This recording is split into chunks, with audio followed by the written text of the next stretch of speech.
C'è con noi Giampaolo Rossi dell'Unità di Lavoro per la Transizione a cura del Patriarcato di Venezia e ha organizzato questo convegno, Il bene di tutti, una sfida e una conquista.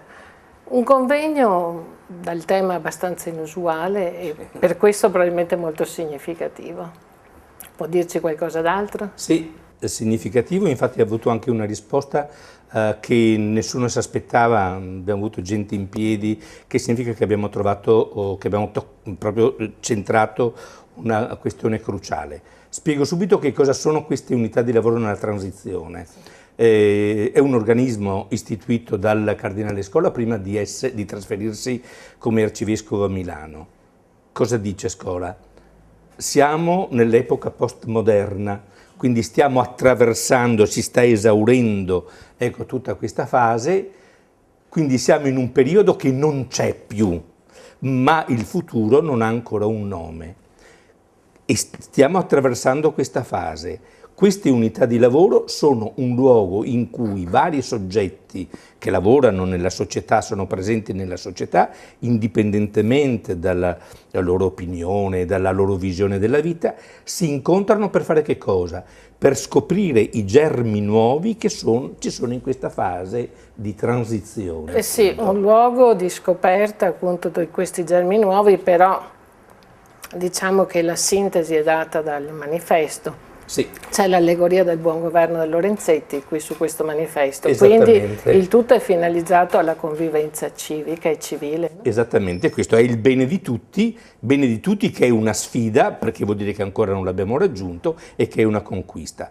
Perché l'allegoria del Lorenzetti? È stata una cosa, quasi una trasfigurazione del bene comune che ci è stata spiegata dalla professoressa Mariella Carlotti di Firenze, esperta d'arte. In sostanza, che cosa dice? Ecco, in estrema sintesi, il bene di tutti esiste nella misura in cui noi abbiamo la consapevolezza che non esiste un bene proprio personale se non c'è un bene di tutti, perché l'uomo è costitutivamente un soggetto che è in relazione con l'altro. È una sfida, perché sappiamo che così non è. Ecco. Mi pare che invece l'aspetto per cui così oggi non è, o comunque non lo è a sufficienza, sia comunque stato trattato durante il convegno. È stato il professor Goisis che ha tracciato un po' un profilo della situazione attuale. La società attuale è fortemente contrassegnata dall'individualismo e quindi che è una situazione che va superata. Una società perché individualista? Soprattutto perché questa è una società dominata dalla paura. Noi dobbiamo fare un passaggio, una società invece dominata dalla speranza. Sì, una vita civica, rappresentata chiaramente dalla scelta dell'allegoria del buon governo, però se ne discute in un monastero. In un monastero. In un luogo chiuso, non aperto. No, invece è un luogo apertissimo. Ecco, per una delle caratteristiche di queste unità di lavoro è proprio l'apertura a tutti i soggetti che operano sul territorio, pur essendo promossa dalla Chiesa di Venezia, però nello spirito della laicità, cioè confrontarsi con tutti i soggetti che sono sul territorio, indipendentemente dalla loro visione della vita. Il monastero del Marango si trova vicino a Caorle, è aperto a tutti, quindi. Certamente. Bene.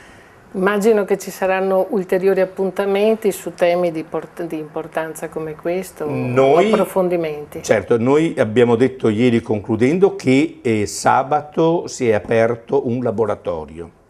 Perché vorremmo continuare a lavorare sulla concretezza poi, perché il bene comune poi va dentro gli interstizi del quotidiano. Vorremmo che questo appuntamento fosse un appuntamento annuale su un tema concreto. Bene, e allora noi di Cronache Venete aspettiamo Giampaolo Rossi per i futuri appuntamenti sulla materia del bene di tutti. Sarò ben lieto di venire.